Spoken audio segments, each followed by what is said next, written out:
ವೀಕ್ಷಕರೇ, ಈ ಒಂದು ಮಂತ್ರವನ್ನು ನೀವು ಪೇಪರಲ್ಲಿ ಬರೆದುಬಿಟ್ಟು ನೀರಿನಲ್ಲಿ ಹಾಕಿ. ಇಷ್ಟೇ ಮಾಡಬೇಕಾಗಿರೋದು. ಅವರು ಎಂಥದ್ದೇ ವ್ಯಕ್ತಿ ಇರಲಿ, ಯಾವುದೇ ಸ್ತ್ರೀ ಇರಲಿ, ಪುರುಷ ಇರಲಿ, ಅವರು ಎಲ್ಲವನ್ನ ಬಿಟ್ಟು ನಿಮ್ಮ ಹಿಂದೆ ಬರ್ತಾರೆ. ಹೌದು ವೀಕ್ಷಕರೇ, ಈ ಒಂದು ಮಂತ್ರದಿಂದ ಯಾವುದೇ ಒಂದು ಸ್ತ್ರೀಯನ್ನು, ಒಂದು ಪುರುಷನನ್ನು ನೀವು ವಶೀಕರಣವನ್ನು ಮಾಡ್ಕೋಬೋದು, ನಿಮ್ಮ ಕಡೆ ಆಕರ್ಷಣೆಯನ್ನು ಮಾಡ್ಕೋಬೋದು.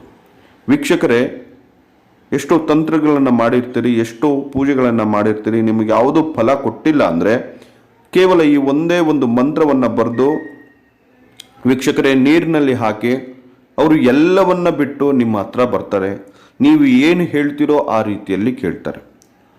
ವೀಕ್ಷಕರೇ, ಈ ಮಂತ್ರವನ್ನು ಮಾಡುವಾಗ, ಪಠನೆ ಮಾಡುವಾಗ ಕೆಲವು ನಿಯಮಗಳನ್ನು ಪಾಲನೆ ಮಾಡಬೇಕು.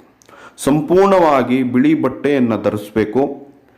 ತಣ್ಣೀರಲ್ಲಿ ಸ್ನಾನ ಮಾಡಿ, ತಲೆಯಿಂದ ಪಾದದವರೆಗೂ ತಣ್ಣೀರಲ್ಲಿ ಸ್ನಾನ ಮಾಡಿ ಈ ಮಂತ್ರವನ್ನು ಒಂದು ಬಿಳಿ ಹಾಳೆ ಮೇಲೆ 11 ಬಾರಿ ನಿಮ್ಮ ಮನಸ್ಸಿನಲ್ಲಿ ಹೇಳಿಕೊಂಡು ಒಂದು ಬಿಳಿ ಹಾಳೆ ಮೇಲೆ ಬರೆದು ನೀರಿನಲ್ಲಿ ಹಾಕಬೇಕು. ಏನಪ್ಪ ಆ ಮಂತ್ರ ಅಂದರೆ, ಓಂ ರಿಂ ರಿಂ ರಿಂ ಹನುಮಂತಾಯ ದುಷ್ಟ ಧಮನಾಯ ವಶೀಕರಣಾಯ ಪಟ್. ಈ ಮಂತ್ರವನ್ನು 11 ಬಾರಿ ಹೇಳಿ ನೀವು ಯಾರನ್ನ ವಶೀಕರಣ ಮಾಡ್ಕೋಬೇಕೋ ಅವರ ಹೆಸರನ್ನು ಹೇಳಿ ವೀಕ್ಷಕರೇ ಈ ಒಂದು ಹಾಳೆಯಲ್ಲಿ ಬರೆದು ನೀರಿನಲ್ಲಿ ಹಾಕಿ.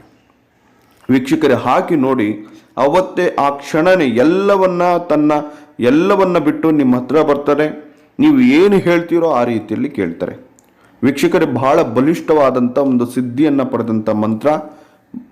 ಬಹಳ ಶ್ರದ್ಧೆಯಿಂದ ಮಾಡಿ 100ಕ್ಕೆ 100ರಷ್ಟು ಫಲವನ್ನು ನೀವು ತಗೊಂತೀರಿ ಅಂತ ಹೇಳ್ತಾ ನಮಸ್ಕಾರ, ಧನ್ಯವಾದಗಳು.